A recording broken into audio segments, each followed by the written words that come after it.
అందరికీ నమస్కారం. శరీరంలో రక్తం ఎలా ముఖ్యమో, మన జన్మ కుండలిలోని గ్రహాల ప్రభావం కూడా అంతే ముఖ్యమైనది. ఈరోజు మనం తెలుసుకోబోతున్న విషయం కుజదోషం గురించి. దీనివల్ల కలిగే సమస్యలు, దానిని నివారించడానికి మంగళవారం చేసే ప్రత్యేక పూజా విధానం గురించి మీకు వివరంగా చెప్పబోతున్నాను. ఇక ఆలస్యం చేయకుండా వీడియోలోకి వెళ్ళిపోదాం మరి. ఎక్కడ కూడా వీడియో స్కిప్ చేయొద్దండి. స్కిప్ చేస్తే మీకు ఏమీ అర్థం కాదు. సో ఆలస్యం చేయకుండా వీడియోలోకి వెళ్ళిపోదాం మరి. మొదటగా కుజదోషం అంటే ఏంటి? కుజదోషం అనేది జ్యోతిష్యంలో మంగళుడు అంటే కుజుడు వల్ల ఏర్పడే ఒక దోషం. కుజుడు జన్మకుండలిలో 1వ, 4వ, 7వ, 8వ లేదా 12వ ఇంట్లో ఉన్నప్పుడు కుజదోషం ఉన్నట్లు గ్రహించవచ్చు. ఇక ఈ దోషం ఉన్నవారికి పెళ్ళి ఆలస్యం అవుతుంది మరియు పెళ్ళి అయిన తర్వాత కూడా కలహాలు, విడాకులు తల్లిదండ్రులకు కలవరపెడతాయి. ఇక శత్రువుల నుంచి కూడా మనము కొన్ని బాధలు ఎదుర్కొంటాము. అలాగే ఆర్థిక ఇబ్బందులు కూడా కలగవచ్చు. కాబట్టి ఈ దోషాన్ని తొలగించడానికి మంగళవారం పూజ చేయడం ఎంతో శ్రేయస్కరం. ఇకపోతే కుజదోష ప్రభావాలు ఎలా ఉంటాయి అంటే కోపం ఎక్కువగా ఉండడం మరియు పనుల్లో అడ్డంకులు, అనుకోని అడ్డంకులు కూడా రావడం మరియు సౌఖ్య జీవితంలో దెబ్బలు కలగడం, ప్రాబల్యం కలిగిన శత్రువుల నుంచి ఆటంకాలు రావడం. ఇలాంటి సమస్యలు ఎదురవుతున్న వారు మీ జాతకాన్ని ఒకసారి పరిశీలించండి.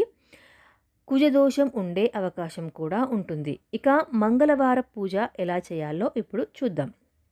పూజకు ముందు తెల్లవారుజామున లేచి శుచిగా ఉండాలి. అంటే స్నానం చేయాలి. ఇక శుద్ధ దుస్తులను ధరించాలి. ఎరుపు రంగు ఈ పూజకు ఉత్తమమైనది. ఇక ఉదయం 6 గంటల నుండి 9 గంటల మధ్య పూజ చేయడం శుభప్రదం.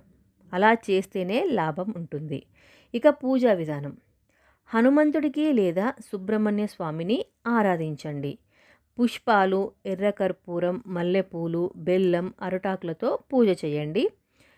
ఓం అంగారకాయ నమః లేదా ఓం క్రమ క్రీం క్రమ సౌ భౌమాయ నమః అనే మంత్రాన్ని 108 సార్లు జపించండి. ఇక పూజ అనంతరం చిన్నారులకు లేదా బ్రాహ్మణులకు అన్నదానం చేయండి. ఇక పాటించవలసిన నియమాలు: మాంసాహారం, మద్యపానం మంగళవారం నివారించాలి. అంటే తీసుకోకూడదు మరియు తినకూడదు. ఇక కోపాన్ని నియంత్రణలో ఉంచుకోవాలి. ఎరుపు శనగింజలు దానం చేయండి. ఇక ఒక్కసారైనా సుబ్రహ్మణ్య స్వామి క్షేత్ర దర్శనం చేయండి. హనుమాన్ చాలీసా రోజూ చదవడం చాలా శుభప్రదం. ఇక ఫలితాలు మరియు విశ్వాసం శక్తి గురించి ఇప్పుడు తెలుసుకుందాం. ఈ విధంగా భక్తి సహితంగా పూజ చేయడం వల్ల పెళ్ళికి అడ్డంకులు తొలగిపోతాయి మరియు దాంపత్యంలో సమతుల్యత వస్తుంది. కోపం, మనోభంగం కూడా తగ్గుతుంది. శత్రు బాధలు తొలగిపోతాయి. అంతేకాక మన శరీరంలోనూ మానసికంగా కూడా శక్తి పెరుగుతుంది. ఈ మంగళవారం మీరు కూడా ఈ పూజ చేయండి. అంటే ఎవరైతే కుజ దోషం ఉన్నవారు ఈ పూజ చేయండి. మీ జీవితంలో మార్పు ఎలా వస్తుందో మీరు స్వయంగా అనుభవిస్తారు.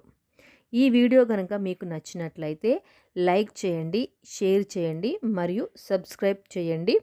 మీ జీవితంలో శుభం కలగాలని, హనుమంతుని ఆశీర్వాదాలు మీ మీద ఉండాలని మనస్ఫూర్తిగా కోరుకుంటున్నాను.